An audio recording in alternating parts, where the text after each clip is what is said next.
lay down, never give up. I am a fighter. Ain't gonna quit. No matter what. Never lay down, never give up. I am a fighter.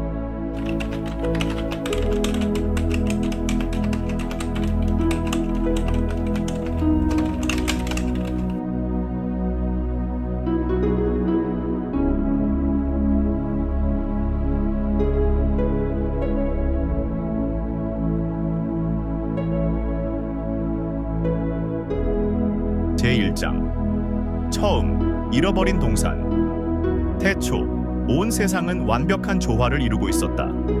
창조주와 피조물이 얼굴을 마주보며 함께 거닐던 완전한 동행의 장소였다. 나무들은 그 열매로 사람을 기쁘게 하고 동물들은 해치지 않으며 땅은 저절로 소산을 내었다. 그런데 그 에덴의 풍경을 가장 빛나게 만든 것은 다름 아닌 하나님의 임재였다. 그분은 하루의 저녁 바람 속에서 찾아오셨고 사람은 하나님과 대면하며 아무 거리낌 없이 이야기할 수 있었다. 얘야, 오늘은 어떤 하루였느냐? 그 한마디에 인간의 영혼은 기쁨으로 넘쳐났고 사랑은 완전한 자유 안에서 흘렀다. 그러나 그 평화와 기쁨은 너무 짧게 느껴졌다. 에덴의 중앙, 선악을 알게 하는 나무 곁에 어느 날 어둠이 스며들었다. 어디서부터 무너졌는가? 하늘에서 쫓겨난 자 루시퍼, 천사였던 그는 교만으로 하나님 자리에 오르려다 추락했고 그 분노와 질투는 사람을 향했다. 네가 정말로 하나님의 형상이라면 왜 그분은 모든 것을 금하셨지? 그는 말의 끝에 거짓을 숨겨 진리처럼 꾸몄다. 그 말에 사람은 흔들렸고 하나님의 말씀이 아닌 자기 생각을 따르기로 했다. 한 입, 그 작은 불순종이 에덴의 하늘을 가르며 무너뜨렸다. 에덴에서 추방되다 사람은 그날 처음으로 수치라는 감정을 알게 되었다. 하나님의 발걸음이 들려올 때 그들은 두려워 숨어야 했다. 하나님은 안타깝게 물으셨다. 아담아, 네가 어디 있느냐? 그 말은 꾸짖음이 아닌 잃어버린 자를 찾는 아버지의 부름이었다. 그러나 죄는 관계를 깨뜨리고 사랑을 멀게 만들었다. 그날 이후 사람은 에덴에서 나와야만 했다. 그러나 끝은 아니었다.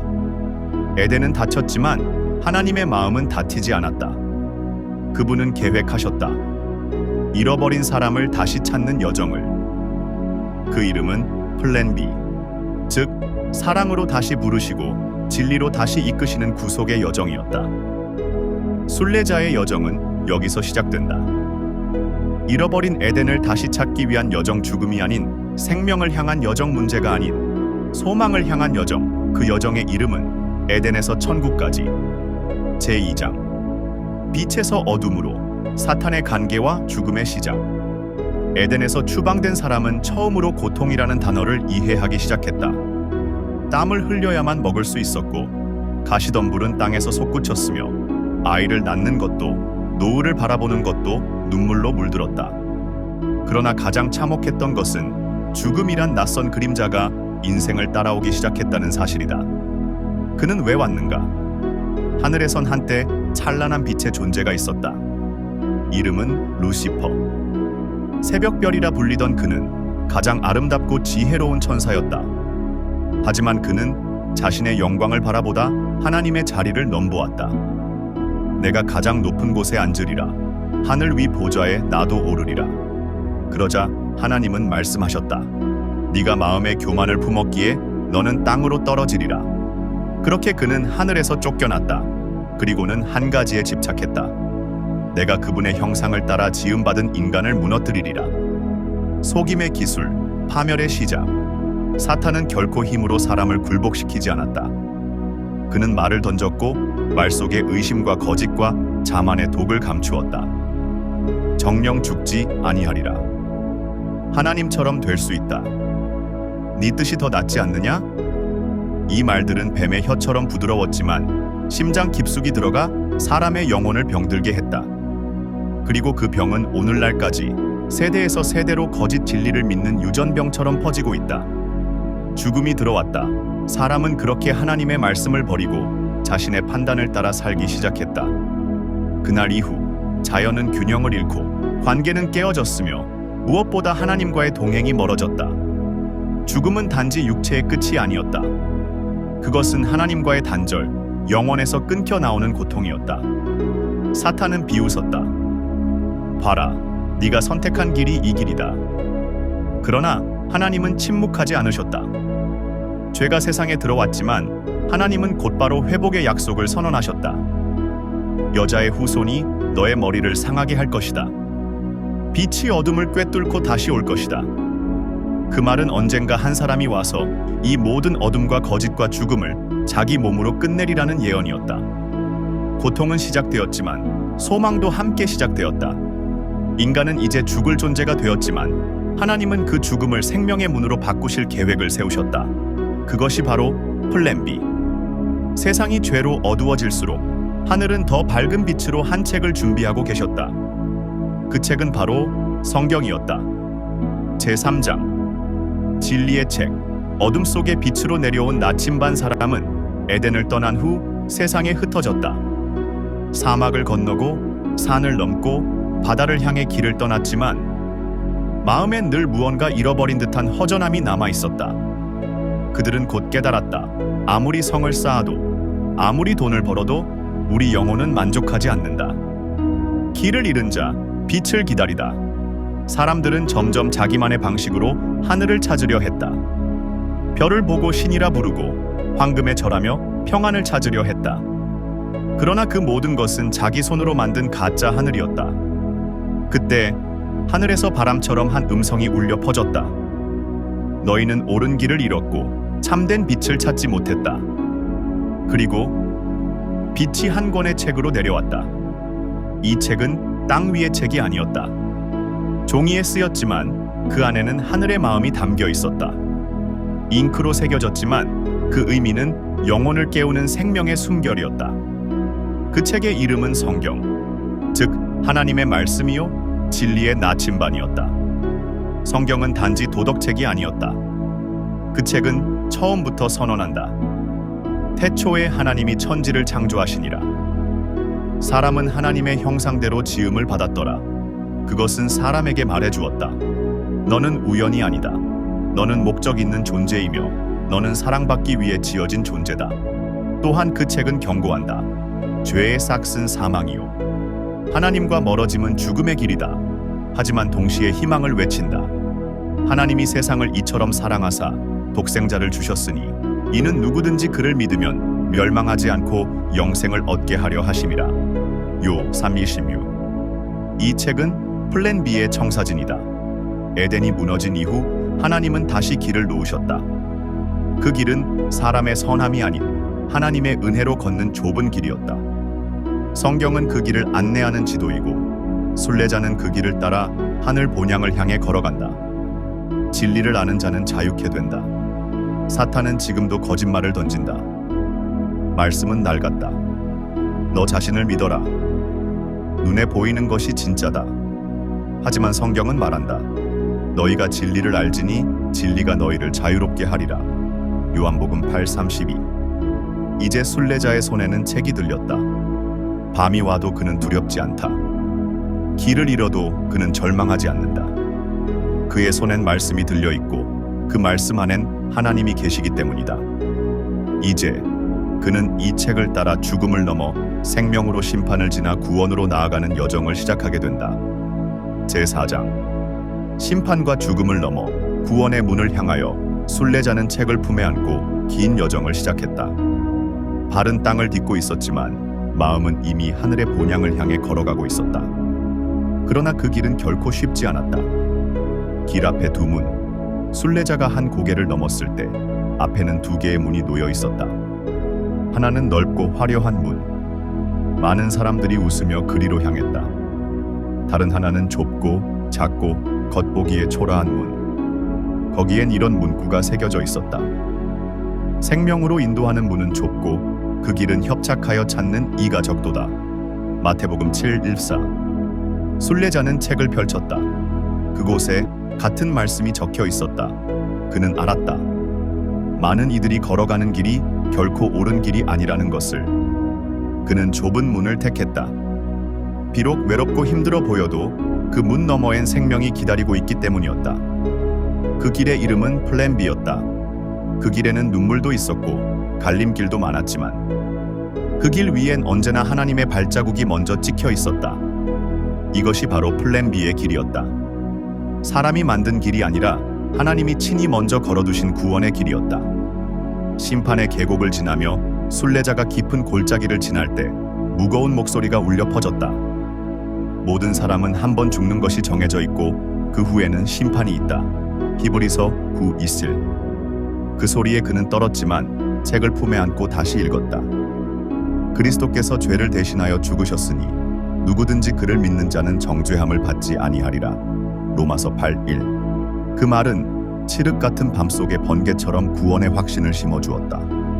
십자가의 언덕, 길을 따라 오르다 보니 한 언덕에 십자가가 서 있었다.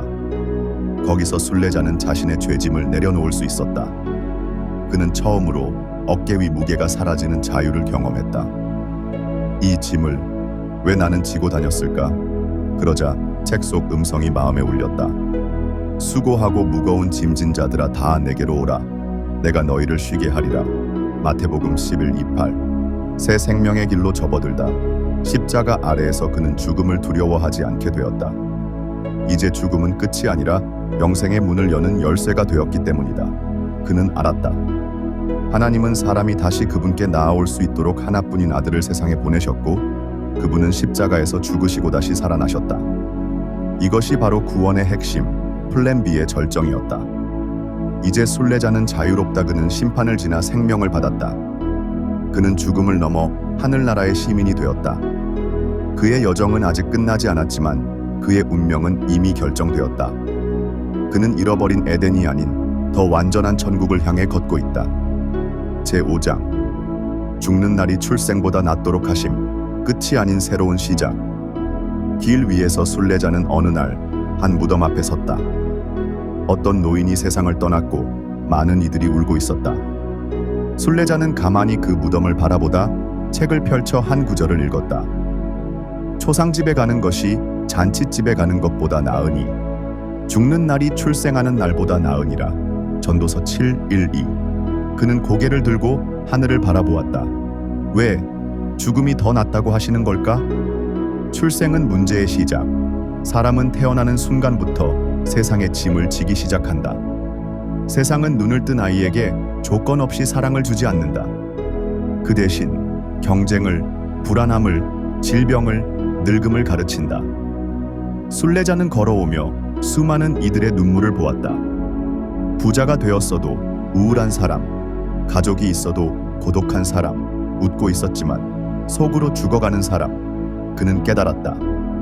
이 땅은 안식처가 아니며 본향은 이곳이 아니라는 것을. 죽음은 끝이 아니라 문이다. 이제 그는 알게 되었다. 하나님께서 사람의 생을 짧게 정하신 이유는 벌이 아닌 자비였음을. 그날들을 감하지 아니하셨더라면 아무 육체도 구원을 얻지 못하리라. 마태복음 24:22. 죽음을 통하여 하나님은 고통의 삶을 끊고 영원한 안식의 집으로 이끌고 계셨던 것이다. 의로운 자는 오히려 일찍 불러가신다. 순례자는 기억했다. 어느 젊은 순례자가 갑작스레 떠났을 때 사람들은 왜 하나님이 그를 데려가셨냐고 울부짖었다. 그런데 책은 말했다. 의인은 재앙에 앞서 옮겨가느니라. 이사야 57:1. 하나님은 사랑하는 자녀가 세상의 악과 슬픔에 더 깊이 물들기 전에 그를 평안으로 불러가셨던 것이다. 세상은 짧은 생을 비극이라 말하지만 하나님은 그것을 사랑의 초대장이라 부르신다. 천국의 현실. 순례자는 꿈속에서 하늘의 모습을 잠시 보았다. 그곳엔 눈물이 없었고 죽음도 없었으며 아픔도 상처도 후회도 없었다. 오직 찬란한 빛, 끊임없는 찬양, 그리고 품에 안긴 듯한 완전한 안식만 있었다. 그는 눈물을 흘리며 속삭였다. 이곳이라면 죽는 날이 출생보다 낫다는 말이 진실이군요. 그래서 낙심하지 않는다. 고통은 무겁다. 삶은 버거울 때가 많다. 그러나 순례자는 소망을 안고 걷는다. 우리가 잠시 받는 환난의 가벼운 것이 지극히 크고 영원한 영광을 이루게 함이라. 고린도후서 4:17. 죽음은 이제 순례자에게 끝이 아니라 본향의 문이다. 그 문을 지나면 어머니 품처럼 따뜻한 천국이 기다리고 있기 때문이다. 제9장 죽음이 출생보다 낫게 하심. 생의 수명조차 하나님의 자비임을 깨닫는 순간 하늘나라의 정원에서 순례자는 잠시 멈춰섰다. 그는 여정을 회상했다. 눈앞에 펼쳐진 천국의 빛은 너무나 밝고 따뜻했지만 그가 지나온 세상은 눈물과 고통으로 얼룩진 곳이었다. 그는 하나님께 조심스레 물었다. 주님, 왜 어떤 이는 짧은 생을 살고 어떤 이는 긴 고난의 길을 걷게 하셨나요? 왜 인생의 수명은 사람마다 이렇게 다르죠? 그러자 하나님의 음성이 바람을 타고 그의 마음에 들려왔다. 시간조차 사랑이란다. 사람의 수명은 단지 우연히 정해진 것이 아니다. 고통의 날을 줄이기 위한 나의 자비이며 때로는 더 깊은 영광을 준비하기 위한 나의 섭리란다. 긴 생이 축복이 아니고 짧은 생이 저주가 아니다. 세상은 오래 사는 것을 복이라 여기지만 하나님은 그 마음의 상태를 먼저 보신다. 오래 살아도 원망만 가득하다면 그 인생은 어두운 골짜기일 수 있고 짧더라도 믿음 안에 살았다면 그 생은 빛처럼 찬란할 수 있다. 하나님이 일찍 데려가신 사람들, 순례자는 땅에서 떠난 많은 사람들을 떠올렸다. 아이처럼 짧은 생을 살다간 영혼, 청년의 나이에 갑작스레 불려간 이들. 그들의 죽음을 두고 사람들은 슬퍼하며 말했다. 너무 빨랐어. 너무 일찍이야. 하지만 하나님은 말씀하셨다. 의인은 재앙에 앞서 옮겨지나니 그들은 평안히 거하리라. 이사야 57:1-2 패러프레이즈. 그것은 도피가 아닌 하나님의 깊은 사랑에서 비롯된 초대였다. 내가 아끼는 자녀를 이 땅의 고통 속에 더 오래 두고 싶지 않았단다. 삶은 길이 아니라 방향이다. 순례자는 깨달았다. 중요한 건 얼마나 오래 사느냐가 아니라 어디를 향해 살았느냐는 것이었다. 하나님은 각 사람에게 맞는 고유한 여정과 길이를 허락하셨고 그 여정 속에서 사랑, 믿음, 순종을 배우게 하셨다. 그리고 그 길이 끝날 무렵 자녀들을 영원한 안식으로 인도하셨던 것이었다. 죽음조차 축복이 될 수 있는 이유. 순례자는 책을 펼쳤다. 그 안에는 이 세상의 마지막 날을 향한 하나님의 마음이 적혀 있었다. 귀중한 것은 여호와께서 그의 경건한 자들의 죽음을 보배롭게 여기신다는 것이라. 시편 115. 세상은 죽음을 두려워하지만 하늘은 죽음을 기쁨의 귀환으로 받아들인다. 그것은 자녀가 먼 타국에서 돌아온 날 아버지가 문 앞에 서서 기다리던 순간이다. 그래서 순례자는 말한다. 죽음은 내가 두려워하던 검은 문이 아니라 아버지께 돌아가는 황금빛 입구였다. 그는 다시금 고백했다. 죽음이 출생보다 낫다고 하신 그 말씀, 이제야 마음 깊이 이해됩니다. 출생은 세상으로 들어오는 문이지만 죽음은 하나님께 돌아가는 문이었으니까요. 제10장 낙심하지 말라. 고통은 잠깐이고 기쁨은 영원하다. 천국의 정원 속 순례자는 어느 벤치에 조용히 앉아 자신이 걸어온 먼 여정을 돌아보고 있었다. 언덕과 골짜기, 광야와 어둠, 실망과 눈물의 길. 그 모든 순간을 지나 지금 이 자리에 앉아 있다는 사실이 믿기지 않았다. 그는 조용히 책을 펼쳐 한 줄의 약속을 되새겼다. 우리가 잠시 받는 환난의 가벼운 것이 지극히 크고 영원한 영광을 이루게 함이라. 고린도후서 4:17. 세상에서의 고통은 잠깐이다. 그는 알았다. 땅에서의 고통은 분명히 컸다. 때로는 숨이 막혔고 절망은 마음을 짓눌렀다. 그러나 지금 천국의 긴 시간 앞에 그 모든 고통은 한순간의 그림자였을 뿐임을 깨달았다. 이렇게 큰 기쁨이 기다리고 있었는데 그땐 왜 그렇게 쉽게 낙심했을까? 믿음의 사람들도 낙심했다. 그는 책 속에서 수많은 인물들을 떠올렸다. 욥, 온몸이 병들고 재산을 잃고 자녀를 잃었을 때 하늘을 향해 소리쳤다. 주님, 왜 나를 이렇게까지 하시나이까? 엘리야, 위대한 선지자였지만 절망에 빠져 로뎀 나무 아래서 죽기를 구했다. 이제는 더 못 가겠습니다. 그조차 낙심했다. 그러나 하나님은 그들을 정죄하지 않으셨다. 오히려 먹이시고 말씀하시고 다시 일으켜 세우셨다. 낙심은 죄가 아니라 고단한 여정의 징표이다. 하나님은 낙심을 허락하신다. 그러나 거기에 머물기를 원하시진 않는다. 왜냐하면 그분은 알고 계시기 때문이다. 끝에 기다리는 영광이 얼마나 찬란한지를. 그래서 하나님은 말씀하셨다. 너희 마음에 근심하지 말라. 하나님을 믿으니 또 나를 믿으라. 요한복음 14:1. 기쁨은 영원하다. 천국에서의 시간은 슬픔의 기억조차 희미하게 만든다. 순례자는 웃으며 말했다. 그때의 상처, 그때의 눈물, 이제는 모두 감사로 바뀌었습니다.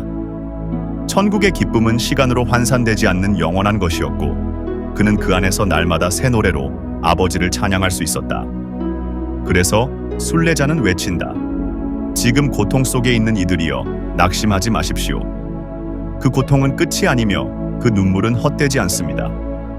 당신이 지금 흘리는 눈물은 하나님이 손수 모으시고 기쁨의 노래로 바꾸실 것입니다. 그리고 이렇게 마무리한다. 고통은 잠깐입니다. 기쁨은 영원합니다. 그러니 지금은 울 수 있어도 결국엔 웃게 될 것입니다. 그것이 하늘 아버지의 약속이니까요. 제11장. 그러므로 플랜 B의 삶을 살라. 기쁨, 기도, 감사의 삶이 천국을 향하게 한다. 천국에서의 어느 날, 순례자는 하늘 궁정의 도서관에서 하나님의 편지를 다시 읽고 있었다. 그것은 단순한 명령이 아니었다. 하나님 아버지의 음성이 담긴 사랑의 이정표와도 같은 말씀이었다. 항상 기뻐하라. 쉬지 말고 기도하라. 범사에 감사하라. 이것이 너희를 향하신 하나님의 뜻이니라. 데살로니가전서 5:18. 플랜 A가 무너진 세상, 그러나 플랜 B가 시작되다. 에덴이 무너졌을 때 하나님은 새로운 계획을 펼치셨다. 그것이 바로 플랜 B, 은혜의 길이었다. 이 길은 율법이 아닌 사랑으로, 형벌이 아닌 용서로, 자격이 아닌 믿음으로 걷는 길이었다. 그러나 하나님은 단지 천국 행표를 주신 것이 아니라 이 땅에서도 기쁨과 평안을 누리는 법을 알려주셨다. 항상 기뻐하라. 환경이 아니라 방향을 보라. 순례자는 생각했다. 어떻게 항상 기뻐할 수 있을까? 그러나 그는 알게 되었다. 기쁨은 상황의 결과가 아니라 방향의 선택이라는 것을. 세상은 흔들리지만 하늘은 흔들리지 않기에 눈을 위로 들면 그 어떤 순간에도 소망은 기쁨으로 바뀐다. 그는 고백했다. 천국을 믿는 자는 지금의 고통도 하나님의 선하신 계획 안에 있음을 알기에 기뻐할 수 있습니다. 쉬지 말고 기도하라. 연결을 끊지 마라. 기도는 단지 말을 하는 것이 아니었다. 하나님과의 연결, 하늘과 땅을 잇는 생명의 호흡이었다. 기도는 절망의 한숨을 믿음의 탄식으로 바꾸었고, 길을 잃었을 때 등불이 되어 주었다. 순례자는 되새겼다.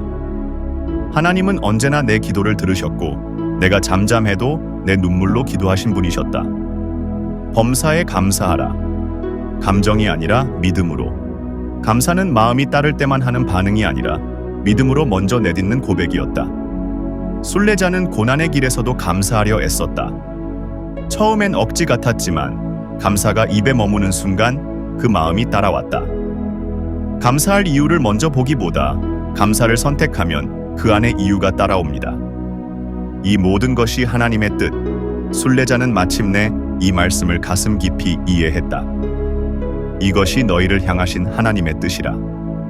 플랜 B의 삶이란 거창한 계획이나 위대한 업적이 아니라 오늘 여기서 기쁨으로 살고 기도로 연결되고 감사로 견디는 삶이었다. 그 삶이 곧 하늘을 향한 걸음이 되었고 세상을 밝히는 빛이 되었다. 그래서 그는 마지막으로 외친다. 이 땅에서 플랜 B의 삶을 살아가십시오. 그 삶이 곧 천국의 문을 여는 열쇠입니다. 그리고 미소 지으며 이렇게 덧붙였다. 항상 기뻐하고 쉬지 말고 기도하며 모든 일에 감사하십시오. 그 길 끝엔 반드시 하나님이 기다리고 계십니다. 제12장. 만복을 약속하신 하나님. 이 땅에서도 영원에서도 복된 자로 사는 법. 하늘 정원 깊숙한 곳. 순례자는 하나님과 마주 앉아 있었다. 그는 긴 여정을 마치고 조용히 물었다. 아버지, 제가 걸어온 이 길 끝에서 마침내 깨달았습니다. 그런데 한 가지 궁금합니다. 하나님은 왜 저 같은 자에게 이렇게 큰 복을 주셨나요? 하나님은 미소 지으며 대답하셨다. 내 아들아, 내 딸아, 너는 복을 받기 위해 지어진 존재란다. 이 땅에서도 주어지는 복, 하나님은 하늘에서만 복을 주시지 않는다. 그분은 이 땅의 여정에서도 복을 예비해 두셨다. 여호와를 경외하며 그의 길을 걷는 자마다 복이 있도다. 시편 128:1. 이 복은 단순히 물질이나 건강만이 아니었다. 기도할 때 응답을 경험하는 기쁨, 고난 중에도 꺾이지 않는 평안, 주를 위해 살아가는 사명의 확신, 그리고 자녀를 축복하는 세대의 유산. 이 모든 것이 플랜 B의 삶에 따라오는 하늘의 선물이었다. 물질, 건강, 장수의 복. 그러나 목적은 사랑. 하나님은 순례자의 삶 속에 필요한 것을 채우셨다. 옷을 입히셨고 병든 몸을 회복시키셨고 때로는 놀라운 길을 열어주셨다. 그러나 그 모든 복의 목적은 하나였다. 네가 그 복을 통하여 나를 더욱 사랑하고 다른 사람에게 나의 사랑을 흘려보내도록 하려 함이란다. 복은 끝이 아니라 사명의 시작이었다. 영원한 복은 이 모든 것을 완성한다. 순례자는 하늘을 올려다보며 말했다. 이 땅에서 받은 복도 크지만 천국의 복은 비교할 수 없이 더 큽니다. 하나님은 고개를 끄덕이며 말씀하셨다. 내가 너희를 위하여 예비한 것은 눈으로 보지 못하고 귀로 듣지 못하고 사람의 마음에조차 떠오르지 못한 것이란다. 고린도전서 2:9. 그것은 완전한 기쁨, 끝없는 생명, 영원한 사랑의 나라였다. 이제 순례자는 완전한 복을 누린다. 그는 더 이상 무엇을 두려워하지 않는다. 죽음도 실패도 내일도 이제는 그를 흔들 수 없다. 그는 모든 것을 통해 하나님이 얼마나 선하신 분인지 깨달았기 때문이다. 그리고 이렇게 속삭인다. 내 잔이 넘치나이다. 시편 23:5. 그리고 이제 이 이야기를 읽는 당신에게 전한다. 이 책을 읽는 당신, 지금 이 글 앞에 서 있는 당신도 순례자입니다. 에덴에서 떠난 여정은 아직 끝나지 않았습니다. 그러나 그 여정 끝엔 천국이 기다리고 있고 그곳에서 하나님이 당신을 기다리고 있습니다. 그러므로 지금부터라도 시작하십시오. 항상 기뻐하십시오. 쉬지 말고 기도하십시오. 범사에 감사하십시오. 그리고 그분이 주신 말씀, 성경을 품고 플랜 B의 삶을 따라 하늘 본향을 향해 걸어가십시오. 그 길의 끝엔 이 책 속 순례자가 만난 하나님 아버지의 품이 당신을 위해 활짝 열려 있을 것입니다. 에필로그. 에덴에서 천국까지 그 사랑의 여정은 지금 당신의 이야기로 계속됩니다. 이야기는 끝났지만 진짜 여정은 지금부터 시작됩니다. 책장을 덮은 지금 당신은 한 권의 이야기를 읽은 것이 아니라 당신 자신의 이야기를 다시 마주하고 있는 것입니다. 당신은 누구입니까? 혹시 당신은 한때 에덴의 평안을 꿈꾸었으나 세상 속에서 길을 잃은 순례자입니까? 혹은 문제와 고통 속에서 하나님을 부르며 애타게 찾고 있는 사람입니까?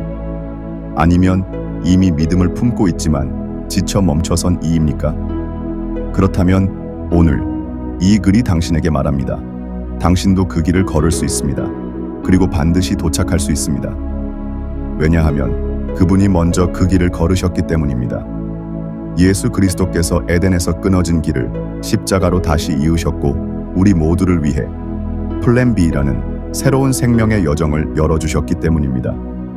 이제 당신의 두 손에는 두 가지가 주어졌습니다. 하나는 진리의 책, 성경. 다른 하나는 당신의 선택. 그 책은 말합니다. 생명과 사망, 복과 저주를 네 앞에 두었으니 너와 네 자녀가 살기 위해 생명을 택하라. 신명기 30:9. 이제 당신의 여정이 시작될 차례입니다. 에덴에서 천국까지. 그 길은 결코 쉽지는 않겠지만 절대 헛되지 않습니다. 당신이 그 길을 걷는 동안 하나님은 당신을 지키시고 말씀은 당신의 발걸음을 인도하며 하늘의 집은 당신을 기다릴 것입니다. 그러므로 지금 이 순간 마음에 새기십시오. 나는 순례자입니다. 나는 플랜 B의 길을 걷습니다. 나는 언젠가 그분의 품으로 돌아갈 것입니다. 그리고 이 말씀이 당신의 발걸음을 비추는 등불이 되기를 소망합니다. 주의 말씀은 내 발의 등이요 내 길의 빛이니이다. 시편 119:1. 하나님은 지금도 당신을 부르고 계십니다. 그 부르심에 응답하십시오. 그 사랑의 여정, 이제 당신의 이야기로 계속되기를 바랍니다. 에덴에서 천국까지 그 여정의 주인공은 바로 당신입니다.